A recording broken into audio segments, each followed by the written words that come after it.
Grab your coffee and let's take a stroll through the garden. Hi, I'm Heidi from Garden Crossings, and today we are going to take you for a walk through my garden. There's a couple things that are looking fantastic right now. Number one, the firelight hydrangea is in its full prime, beautiful state right now, so we're excited to show you that, as well as a lot of the Summerific Hibiscus. They are blooming wonderfully right now. And we're going to also take a look at some of the new trial proven winter annuals for 2025 and just see how they've been performing through the heat of the summer. So let's go ahead and take a walk through my garden. We'll start off with the new annuals for 2025, and this Supertunia Tierra Pink is doing fantastic here in my aquapot. This started off as two 4.5-inch plants along with two of the 4.5-inch Supertunia Tierra Blue, and you can see the pink is just way more vigorous than the blue. So the pink is such a beautiful pink color, nice bright magenta with that nice halo in the center. I have been very pleased with the performance of this plant. Here we have the Tierra Blue, which also is a very beautiful plant, deep dark purple with that white eye. Very stunning. And I'm going to show you actually in a minute this one planted up in a container basically just by itself. I also have been loving the new Angelonia, the Wedgwood Pink, and I love the coloration of this. Now in this planter this may not be the best application because these petunias have just kind of shoved it off to the side. So the habit you're seeing here is really not great because of all the competition. But this would be a nice upright thriller in a container if it had less competition going on. Beautiful dusty pink blooms with white, just a really beautiful plant. In the back we have the Coleus, the Color Blaze Coleus series. And this is the Mini Me Chartreuse. Beautiful light bright green foliage, looks stunning. Can be planted in full sun or full shade. Although I will say with any of the Color Blaze Coleus, the more sun they get, the more vibrant the coloration they are. We also have a few of the Angelonia White improved in here. And again, these have kind of gotten pushed off to the side because of all those petunias. But we've been impressed too with the Angelonia White improved because it just has a lot more vigor to it. Although you can't tell in this combination, but it does in our landscapes. A lot more vigor, a lot more flowers, and just a really nice habit. Making the way around, you're going to see the Tierra Blue Supertunia planted with the Alocasia Emerald Isle. The Emerald Isle is a beautiful thriller in the combination with really thick leaves. Looks nice upright habit. And then you can see the beautiful purple in there. We did have the Super Bells Coral Sun planted in there to start with, but as you can see, there's only just a few poking through right now because the Tierra Blue has had really excellent vigor and has taken over those Super Bells. The front of the house, we have the Supertunia Vista Bubblegum. This is kind of iconic for my yard. Every couple years we'll change it out to something different, but we always kind of fall back to the Supertunia Bubblegum. It's just an excellent landscape performer. One plant, one 4.5-inch size container, can get up to 3 foot wide with the proper water and fertilization as you're seeing here. And it's an amazing plant if you're looking to just have a big punch of color in your landscape. Our hanging baskets are doing pretty good this year. We went with geranium baskets, and then we've got the Super Bells Pink Lemonade as kind of the trailer there. And I mean, these baskets are huge, especially for geraniums. Typically our geranium baskets never get this big. So I was just looking outside earlier this evening and saw them and thought, wow, those are really pretty impressive this year. The two pots flanking our entrance, they're looking a little tired. As you know, it's kind of that time of year, and I'm sure some of you can relate that your plants are looking tired as well. We've also had a lot of rain, so that hasn't helped because it's really kind of just, I don't know, pounded on these plants. The one plant I do want to show you though is the new Salvia Unplugged White. This is a new Salvia for 2025, and it's really done quite well in these containers throughout the summer with its nice upright habit. Over here it's a little bit better, and again, remember, it's getting towards the end of the season and we've had a lot of rain, so it's really, these plants have taken a beating. But the thing I wasn't so sure of was, what was the white going to look like as we got here later in the season? Was it going to look dirty looking? And definitely, I think it's stayed very clean looking. You're not seeing a lot of brown on here. I was also kind of curious, you know, would the hummingbirds go for the white? And I definitely have seen the hummingbirds and pollinators enjoying this unplugged white. So that's something to look for next year. The Bobo hydrangeas in the background are doing fantastic. The Bobo hydrangea usually gets about 3 to 4 foot tall and 3 to 4 foot wide. Kind of the perfect size hydrangea if you're looking to plant in front of a window in your landscape. This here is 3 plants in this grouping, and they've filled out really nice, and they're just going from their kind of whitish limeish color flowers with just a small kiss of pink. So as they continue to color up, it's going to look so pretty with that bubble gum. As we make our way around the house, I feel like this is always kind of the grand entrance into the backyard where all the color is going on. But as we make our way down to the backyard, there's a few things here that I think are worthy of pointing out and talking about. This here is the Firelight Hydrangea, which is one of the first ones in the landscape to put on that fantastic pink color. It's a real lacy type bloom. It gets about 8 foot tall, and it's just really loving it here in the landscape. So when we planted this several years ago, we wanted a hydrangea that would have color early, and that's why we selected the Firelight for kind of off to the edge but towards the front of our house. Making our way down the hill, we've got a collection here of Bobo hydrangeas, and they are just looking really nice right now. Between the Bobo hydrangeas are the Pugster butterfly bush. This is the Pugster blue butterfly bush, which features the really deep, rich blue flowers. And oh, these smell so good right now. Planted up against the house is another hydrangea, and that one, you know, for years I've been calling it Limelight or Little Lamb. It's an old variety of hydrangea that we don't carry anymore, and I do think it is Little Lamb because of the extra big blooms, but it's looking pretty nice right now. The hardy hibiscus here is the first one on the tour, and this one I believe is the perfect storm. Beautiful pink with a little bit of veining there, the nice magenta eye, the beautiful dark foliage, which that's something to look for when you're considering your hibiscus. Is, do you want green foliage or do you want that dark foliage? The more sun it gets, the darker the foliage will be if it is a dark foliage hibiscus. We've got the incredible blush hydrangea doing a little bit of rebloom here. So this bloomed earlier on this summer, like June, beginning of July, and all of the blooms are pretty much spent at this point, but we are getting just a few little reblooms here, which is pretty to add that little splash of pink into the garden here. Continuing our way through, we've got the butterfly bush. This is the Blue Chip Junior, very compact, only about 3 foot tall and 3 foot wide. A little bit daintier flowers than the Pugsters. Just a really nice flower form. And then we also have some of the Pink Diamonds Dicentra. So we just recently planted these. This is going to be the longest blooming perennial in my garden, starting to bloom in April and blooming until the first frost. These like to be planted in a full sun location, which, yes, this is a bleeding heart and it does like full sun. So really a great addition to your part sun to full sun garden spaces.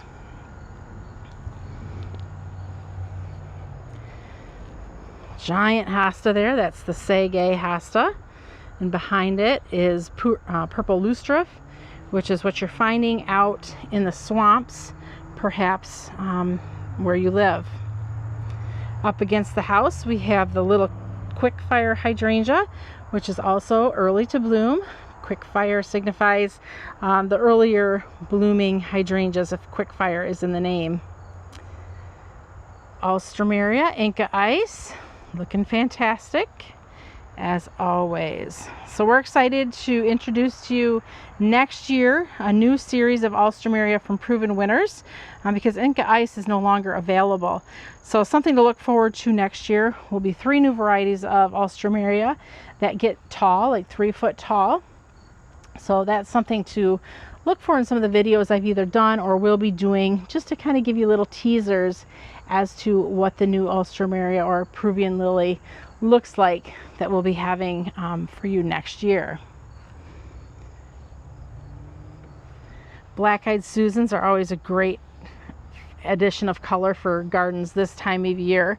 That beautiful goldenrod flower is very iconic and really stands out in the garden. So this actually is a part shade location, and it just kind of seated itself here, but is very happy. So we leave it because there's not a lot of flower color going on under the deck right now.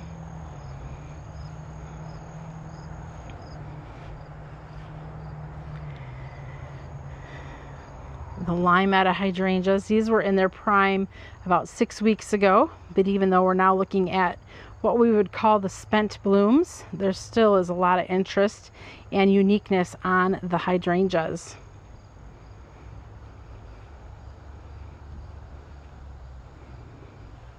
More Rudbeckia. I love to have just little pockets of Rudbeckia in the garden because they really, especially this time of year, add a lot of fun in the garden. Behind the Rudbeckia, we've got some lavender blooming. That is the Sweet Romance lavender. And we just kind of made a little bit of a border there. And as I'm standing here, I can smell the beautiful lavender scent. We're going to head on over to the circle garden and check that out. So you can see off in the distance there, that is the Limelight hydrangea. That has been trimmed into a standard form, meaning a tree form. And I think this year is probably the best that this plant has ever looked. The first few years we were kind of just, I don't know, getting the shape of it just right. So we had to do a lot of trimming and such on it. But this year I think it's got just a beautiful shape and a beautiful habit. And the flowers are just slightly starting to turn pink. So that is going to look pretty as it too continues to age as we transition into fall. Begonias are doing really nice. This is a Selenia yellow begonia. I wasn't sure how those were going to do, but they're doing fantastic in this garden. The Maimone Woodgilla, oh, great foliage. This is a spring blooming shrub, but even here in summer, really beautiful coloration coming from the foliage. The Atlas Rose, this plant has cycled probably 3 or 4 times this year, and it just continues to put on so much beautiful color. So fragrant and just a lovely shade of peach. The red sun patience too, I think, are very complementary with that Maimone Woodgilla. Even though it's pink, this red really is complementary and kind of brings out that pinky look in the foliage. Heading out to the butterfly garden where we have the featured plant, the Hydrangea Firelight, which is in its prime state right now. We'll go take a look at that in just a moment. But before we do, let's check out the coneflowers. So the coneflowers are starting to get just a little bit tired. It's kind of that time of year where they've been blooming for probably 6 to 8 weeks, and yeah, they're getting to be done.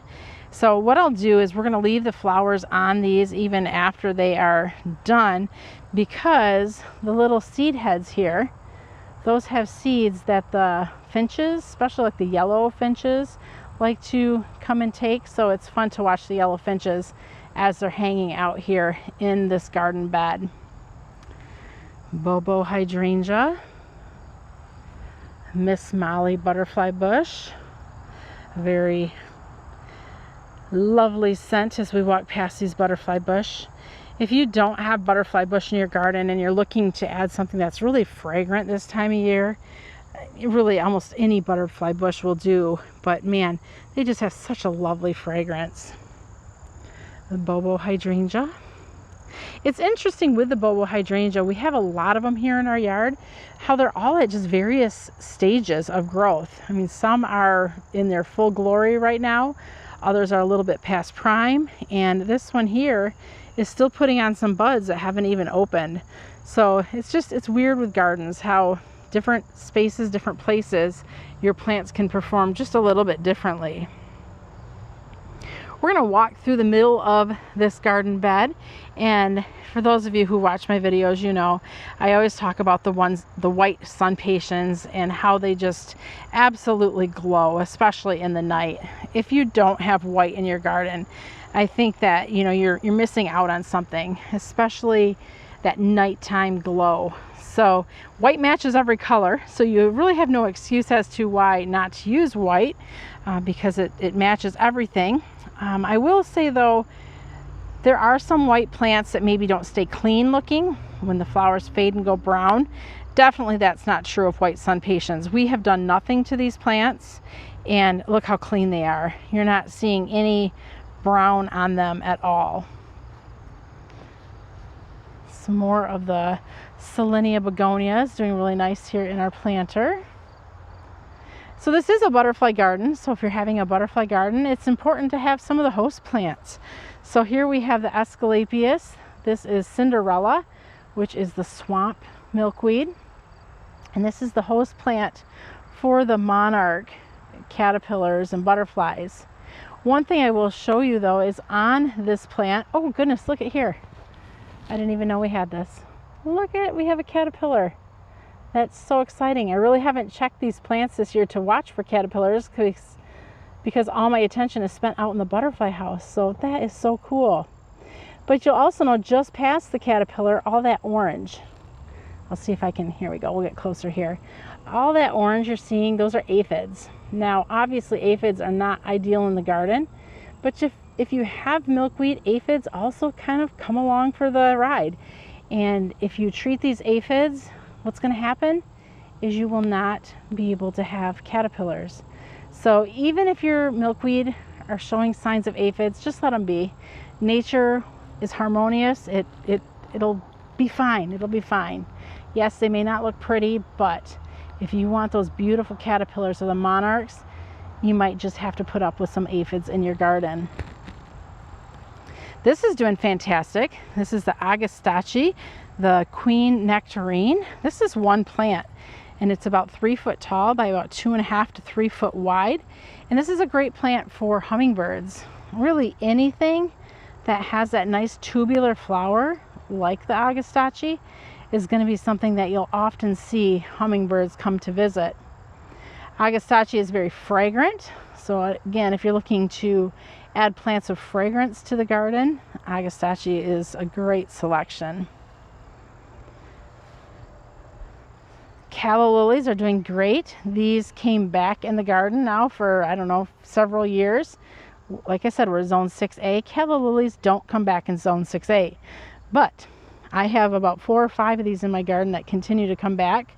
So it's always fun when we have those surprises. You'll notice too, there's a lot of what looks like weeds. It's not, it's milkweed, kind of all over in the garden. And the Asclepias Cinderella seeds itself and kind of makes its way kind of wherever it wants in the garden. And I'm okay with that because, like I mentioned, we want the milkweed in here for the butterflies, and sometimes it will just go where it wants to go. And that's fine because you need to make for sure that you have plenty of food for the wildlife that you are indeed looking to attract to your garden. Some more coneflowers looking nice. Got another hibiscus here, another dark leaf hibiscus. This one here you'll notice has kind of been chewed up by the bugs. There's the beautiful flower. We don't do spraying in here at all because this is a pollinator garden, and I do not want to spray because I do not want to interfere with the pollinators or their health. So we just deal with the lacy looking leaves here of the hibiscus. Flowers are beautiful, and that's just how we take care of this garden. We just let it be. Now the featured plant we were talking about on the beginning of the video is the firelight hydrangea. I talk about firelight hydrangea a ton. Why? This is the why. It is gorgeous. If you are looking to plant a hydrangea that just has that perfect transition from white to pink, firelight is definitely a good choice. And let's take a closer look at these big blooms. Firelight gets about, oh, it's probably about 8 foot tall here in my garden and about 8 foot wide. And it's just in its prime right now. I mean, those flowers are gorgeous. If you like to do cut flowers or dried flowers, now is the perfect time to get out there and trim those flowers because they are looking still very clean and they will dry and look nice. If you wait too much longer and they start turning brown, they're going to look a little bit brown and tattered when you dry them as well. But Firelight Hydrangea, how many of you have purchased Firelight Hydrangea because you've seen this in my garden and on these garden tours? I would really be curious because I know people are always commenting, like I said, on the beautiful blooms of the Firelight Hydrangea. Here we have a Weigela. This is the Sonic Bloom Pink, and it's reblooming right now. This is a reblooming Weigela, and it usually blooms about 3 times throughout the summer. And I think this here is its 3rd time. So the new growth that it has put on during the summer is where we are seeing these beautiful pink blooms. This is also another great plant for the pollinators because of the tubular flowers. So Weigela too, add it to your list if you're looking to attract those hummingbirds into your garden space. We're going to head on back towards the hosta garden and see how it is doing.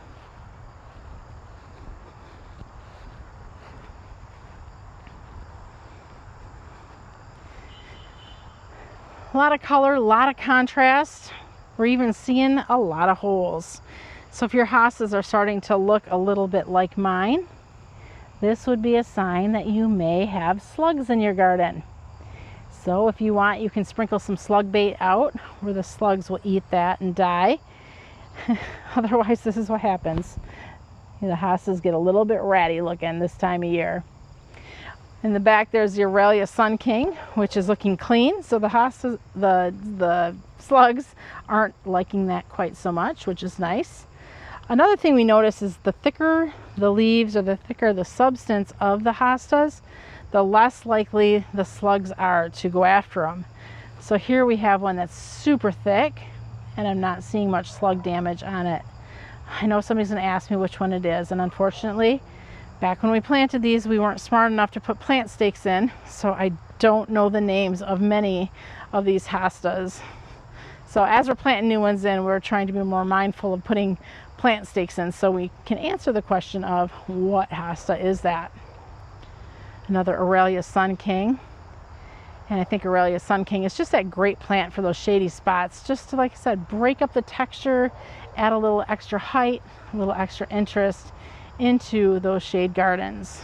The sun is just hitting so perfectly right now. So vibrant. As we make our way across the back hill, you'll notice we have the sun patiens, and the sun patiens are doing really good. I like them because it draws your eye to the back garden. So we're going to give you kind of a look-see of the yard. You can see where the house is situated up there on that hill. And as we look from the house across the backyard, it's about 200 or so foot. This pink just really stands out all summer long. So as the perennials and the shrubs are transitioning, this pink is just always there. If you watch some of our videos from about a month or so ago, you'll have seen we had deer out here browsing. We planted Bobex on all of these plants, and that has kept the deer away. And any damage that the deer had done is now filled out. And to be honest, when they ate the flowers off, it was about 5 days later and the sun patiens were flowering just as beautifully as they were before. They do like water, but they don't need a lot of fertilizer. So you're kind of transitioning one thing or choosing one thing over the other. If you have sprinkler system and are able to keep them watered, sun patient is a great option. So because there was not a lot of color in the back garden here, I wanted to add little splashes in, and so we did so with the tall phlox. This one here is Dream Girl, and she's hanging out with all the hostas and really quite a vibrant pop of color. So I think we will probably be putting some more tall phlox in here at some point, because it's giving color to the space that is a little bit lacking right now. So that is part of the Garden Girl series, Dream Girl. Here we have another planting of the Bobo hydrangea, and you can see this one's not near as big as the others. I think it maybe just doesn't get as much water, but this one is more that 3 foot tall by 3 foot wide type of size. When we look at the flowers of Bobo hydrangea, they're a little bit more, let's just say, dainty than what Firelight and or Limelight are. So with Bobo hydrangea, while it's a beautiful plant for in the landscape, if you are looking to dry the flowers, these probably aren't the best selection of hydrangeas for dried flowers, in my opinion. Off in the back there's a beautiful red hibiscus. I'm not sure what variety it is. I think it's Holy Grail, but it's not, it doesn't have that dark foliage, and I think it's because of the shade. So there is just all kinds of shade that plant is growing in. So although it's growing, it's not giving off its best coloration of foliage. So I recommend, like I said, if you have the dark foliage hibiscus, get them in full sun so that you can really enjoy the dark foliage color. Allium serendipity is just kind of a great mid to late summer plant. It is a plant that the pollinators absolutely love. Let's go in and take a closer look. Bumblebees and honeybees, and there's even little native bees flying around here. Probably, to be honest, one of the best pollinating plants in my garden right now. I mean, I wouldn't even dare stick my hand on there. There are so many bees. Now, for some of you, you're like, oh, that's scary. I don't want that plant in my garden. But to be honest, they leave you alone. But if you are allergic to bees, this is probably not a plant I would recommend for you. Off in the background is another one of the beautiful tall phlox. This is the Luminary Coral Sunset, or Sunset Coral. And it's almost done blooming. There's a lot of spent blooms, but there's still just a few flowers on there to add that bright punch of color into this not super flowery area.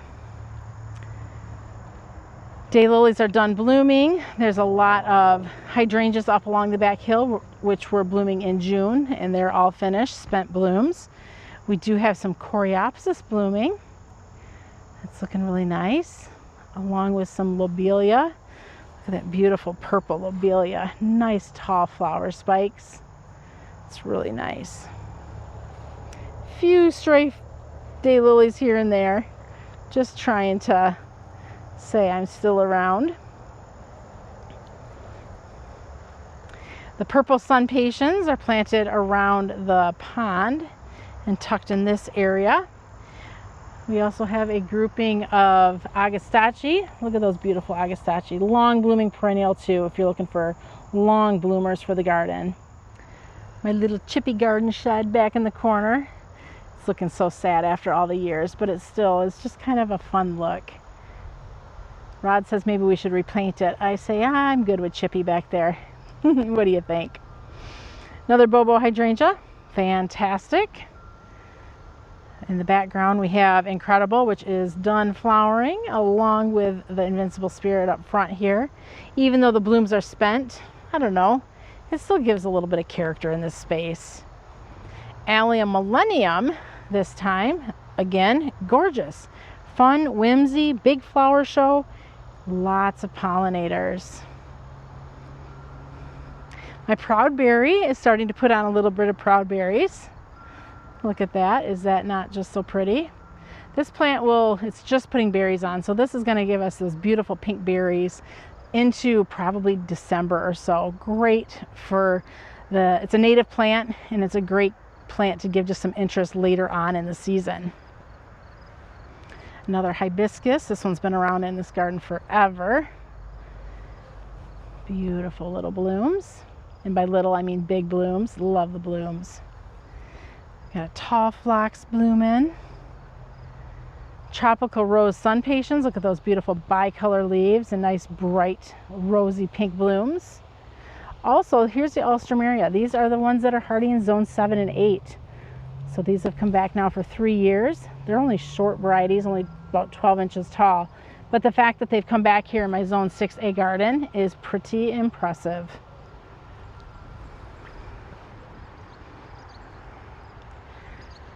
With Gila wine and roses, dark, beautiful, beautiful foliage. In the spring, it gets magenta blooms. This plant is really cool though, because even in the summer when the flowers are not there, it adds a lot of interest and breaks up the greens of the garden. Sedum, great fall plant. We'll wait for that one as it continues to transition. Planted behind it, we've got some of the white tall phlox. These are getting a little bit of mildew on them. It's been a very wet, moist summer. I think I mentioned that earlier on. So some of the plants do have a little bit of mildew that wouldn't normally have them.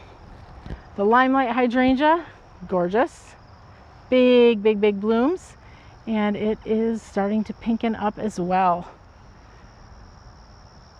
Love the limelight, love the bright, big, big blooms. One of the first plants that we've ever planted here in our garden. Incredible. The blooms are spent, but from a distance it looks pretty nice.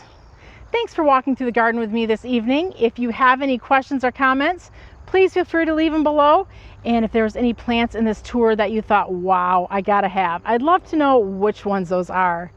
Thanks for watching. I'm Heidi from Garden Crossings.